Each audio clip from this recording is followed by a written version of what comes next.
Assalamualaikum warahmatullahi wabarakatuh. Salam sejahtera untuk kita semua. Om Astiastu, Namo Buddhaya, salam kebajikan. Sahabat Indonesia, Prabowo adalah solutif untuk negeri. Saya telah membuat beberapa video terkait dengan Presiden Prabowo. Yang pertama adalah bahwa Prabowo tidak akan menjadi presiden yang otoriter. Sebagaimana kita tahu bahwa Prabowo adalah menantu dari Presiden Soeharto, penguasa di Orde Baru. Dan karena adanya cibiran dari pengamat politik dari luar negeri sehingga cerita atau acara seperti itu hadir. Namun sepertinya itu tidak akan terjadi. Yang kedua, saya buat video yang terkait bahwa presiden baru, harapan baru. Saya membahas di situ soal pemberantasan korupsi, dan sepertinya Pak Prabowo membuktikan itu dengan tidak sampai 1 bulan menjabat, tetapi sudah lebih dari puluhan orang yang telah ditangkap oleh KPK maupun Jaksa Agung. Lalu kemudian video terakhir yang ketiga adalah tentang agama Prabowo, dan didapati bahwa Prabowo itu dari dua kalangan agama, yaitu Nasrani dan Islam. Dan saya pribadi berharap dengan dua kalangan agama itu, maka toleransi di Indonesia itu semakin bagus, semakin terlaksana dengan baik. Nah, kali ini saya akan membahas mengenai bahwa kehadiran Prabowo sebagai presiden ke-8 merupakan solusi untuk negeri. Mengapa saya mengatakan seperti itu? Berikut alasan-alasannya.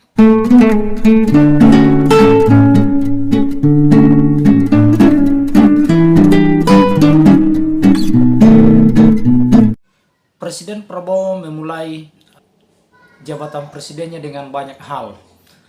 Pertama, memenuhi janji kampanyenya bahwa makanan bergizi untuk anak sekolah, dan itu sudah akan mulai berjalan.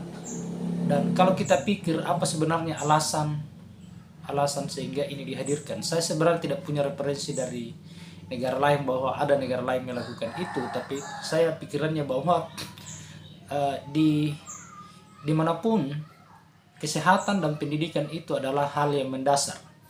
Oleh karena kesehatan dan pendidikan adalah hak asasi manusia, hal yang mendasar, maka itu harus dipenuhi kesehatannya, supaya orang yang sehat ini, supaya ketika anak-anak bangsa ini sehat, maka dia bisa berpendidikan dengan baik, dia bisa menyerap ilmu dengan baik. Dan rata-rata orang yang punya pendidikan yang baik itu relevan dengan tingkat ekonominya. Oke lah, mungkin ada orang yang tinggi pendidikannya dan ekonominya tidak terlalu wah, tetapi kita rata-ratakan bahwa orang yang baik pendidikannya itu juga baik ekonominya. Oleh karena itu dimulailah bagaimana memperbaiki kesehatannya, karena dengan sehat orang bisa menyerap pendidikan ilmu dengan baik. Lalu ketika ilmunya baik, maka ekonominya juga insya Allah akan membaik. Lalu kemudian saya melihat bahwa Prabowo ini tegas dalam hal pemberantasan korupsi, karena memang untuk memajukan negeri ini harus dimulai dari korupsi juga. Ada banyak hal yang harus dimulai, tetapi salah satunya yang terpenting adalah bagaimana memberantas korupsi ini supaya penggunaan anggaran-anggaran itu tidak lagi merugikan, supaya penggunaan anggaran-anggaran itu efektif benar-benar untuk pembangunan bangsa. Walaupun itu sulit, karena sepertinya korupsi itu di Indonesia layaknya sebuah budaya. Kadang orang baik masuk di sebuah sistem itu dipaksa untuk melakukan hal yang sama, sebagaimana yang sering dilontarkan oleh Yusril Iza Mahendra, bahwa sistem yang buruk itu akan memaksa orang untuk menjadi jahat, tetapi sistem yang baik itu memaksa orang jahat untuk menjadi orang yang baik. Oleh karenanya memang pola di Indonesia, kalau misalnya dianggap dalam tanda kutip itu keliru, agak-agak kurang pas, kurang baik, maka sistemnya dulu yang perlu diperbaiki. Karena kalau sistemnya baik, yang jahat pun yang mau melakukan hal-hal yang jahat di dalam sebuah pemerintahan itu akan ikut menjadi baik. Kemudian sepertinya Pak Prabowo Subianto ini akan tegas kepada bawahan-bawahannya yang melakukan hal-hal yang tidak seharusnya dilakukan. Sebagaimana yang terjadi pada Gus Miftah yang menghina penjual es teh, itu sebenarnya belum ditegasi, belum disampaikan sepertinya bahwa kau harus mundur, tetapi Gus Miftah ini menganggap bahwa bosnya ini tegas, maka bisa saja karena pikiran itu Gus Miftah itu mundur duluan daripada dicopot, kurang enak kelihatannya.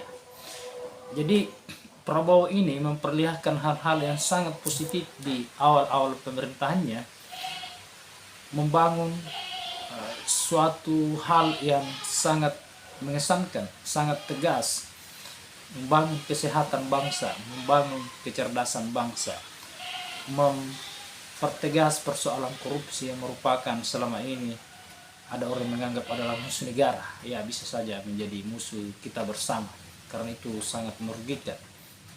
Kemudian tegas kepada bawahan-bawahannya. Dan ada hal yang berbeda yang perlu kita catat, mengapa saya punya harapan besar kepada Pak Presiden Prabowo, Presiden ke-8 ini, karena beliau ini adalah Ketua Umum Partai Gerindra sekaligus menjadi Presiden. Artinya tidak akan ada colekan-colekan dari partai untuk mengatur sesuatu, karena dia sendiri adalah Ketua Umum dari partai itu, dia sendiri adalah pendiri partai itu, dia juga adalah pangding dari partai itu. Sehingga saya pikir tidak banyak hal yang akan mengganggu beliau dalam menjalankan pemerintahannya. Kemudian yang saya tahu, Pak Prabowo ini tidak mempunyai banyak keluarga yang dalam tanda kutip mau mencampuri urusan pemerintahan. Anaknya cuma satu, dan sepertinya juga tidak terlalu punya banyak kepentingan di urusan pemerintahan karena dia adalah pengusaha. Kemudian ada juga saudaranya yang sering tampil kita lihat di televisi juga, dia memang pengurus partai, tetapi semoga beliau-beliau ini tidak mengganggu atau tidak mengurusi persoalan-persoalan yang urgen di dalam pemerintahan, sehingga pemerintahan Pak Prabowo ini mulus berjalan tanpa hambatan-hambatan apapun dan bisa berjalan sesuai yang diharapkan, sesuai visi misi beliau. Kemudian Pak Prabowo saya melihat sepertinya mau mengukir sejarah, mau ditulis namanya dalam sejarah bahwa beliau adalah orang yang mengubah Indonesia menjadi superpower, dari negara berkembang menjadi negara maju. Beliau sepertinya punya niat yang tulus untuk benar-benar membuat Indonesia ini menjadi macan Asia, sebagaimana telah dikomandankan, dikuar-kuarkan 50-an tahun yang lalu. Apalagi karena Pak Prabowo mungkin menganggap saya sudah tua, sepertinya harus punya karya yang harus dikenang untuk sepanjang masa untuk bangsa saya, supaya saya adalah bagian dari bangsa ini yang memperjuangkan bangsa ke arah yang lebih baik dari yang berkembang ke menjadi negara yang maju.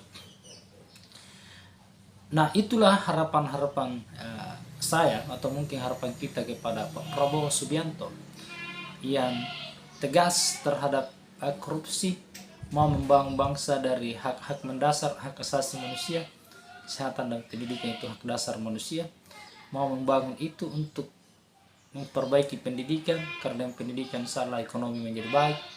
Kemudian tegas terhadap bawahan-bawahannya yang hendak melakukan sesuatu yang tidak pas, yang keliru.